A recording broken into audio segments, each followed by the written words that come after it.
میں اپنی بات کو ختم کرتا ہوں. اس سے قبل ایک بات یہ بھی ہے کہ ایک عالم دین ہے ملک شام وغیرہ کے، محمد عزہ دروزہ ان کا نام ہے، انتقال ہو گیا کافی پہلے، تقریباً 60-70 سال ہو رہے ان کا انتقال ہو کر کے. التفسیر الحدیث یعنی ترتیب السور حسب النزول، قرآن مجید کی تفسیر انہوں نے کی ہے اس اعتبار سے انہوں نے خیال رکھا کہ سب سے پہلی کون سی سورت، اس کے بعد کون سی، اس کے بعد کون سی، اس ترتیب سے انہوں نے جو ہے تفسیر بیان کی. 10 جلدوں میں ہے تفسیر، وہ 11 جلدوں میں ہے غالباً. اس میں انہوں نے ایک بات بڑی اچھی لکھی ہے، بہت عمدہ بات انہوں نے لکھی ہے، اللہ جزائے خیر دے ان کو. انہوں نے لکھا کہ اس آیت کریمہ پر سجدہ کرنے کا حکم دیا گیا، کلا لا تطیعہ واسجد واقترب. یہ تو ایک فقہی مسئلہ ہے سجدے کے احکام و مسائل پر. میں نے مستقل اس پر ایک درس دیا تھا، میں نے ریکارڈ ہوا ہے وہ، لیکن کہاں ہے اللہ کو معلوم، واللہ اعلم.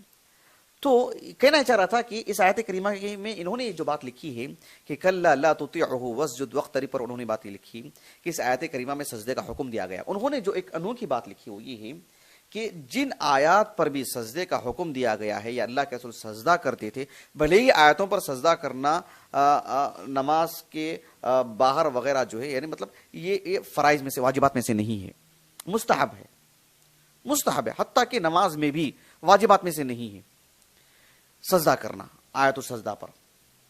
لیکن انہوں نے کہا کہ جتنی بھی سجدے ہیں، 15 سجدے ہیں، کہا کہ سب مکی صورتوں میں ہیں. کس میں؟ مکی صورتوں میں ہیں. انہوں نے اس کی ایک علت بتلائی، اس کا ایک سبب بتلایا کہ مکی صورتوں میں یہ سجدے کیوں ہیں، مکی ہی صورتوں میں.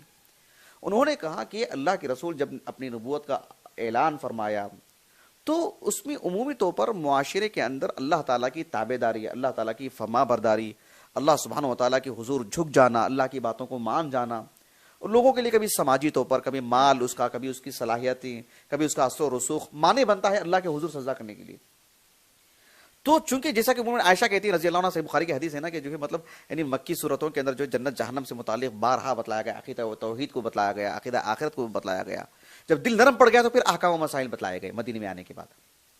تو مکی صورتوں میں سجدوں کے ایک راز انہوں نے یہ بتلایا کہ اللہ سبحانہ و تعالیٰ کے لیے بارہا سجدہ کرنے کی تلقین کی گئی کہ اللہ سبحانہ و تعالیٰ کا سجدہ کہ اپنے آپ کو ماریے، جھک جائیے اللہ کے سامنے، مطلب اللہ سبحانہ و تعالیٰ کے سامنے جو ہے مطلب سجدے میں پڑ جائیے، اللہ کی بات آتی ہے مان جائیے. بارہا اس طرح سے جو ہے یعنی اس کو ایک طرح سے ڈھالا گیا، ان کو بارہا اس کی تدریب کی گئی، اس کو ایک ماحول بنایا گیا.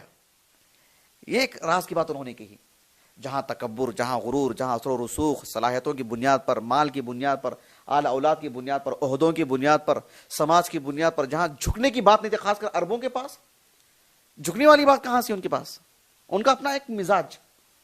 یہ مکی صورتوں میں یہ کل کے کل سجدے مکی صورتوں کے اندر ہی ان کو ڈھالا گیا مکمل طور پر کہ اللہ کے حضور سجدہ کریں، جھک جائیں، مار دیں اپنے آپ کو. یہ چیز تھی جو ایک راز کے طور پر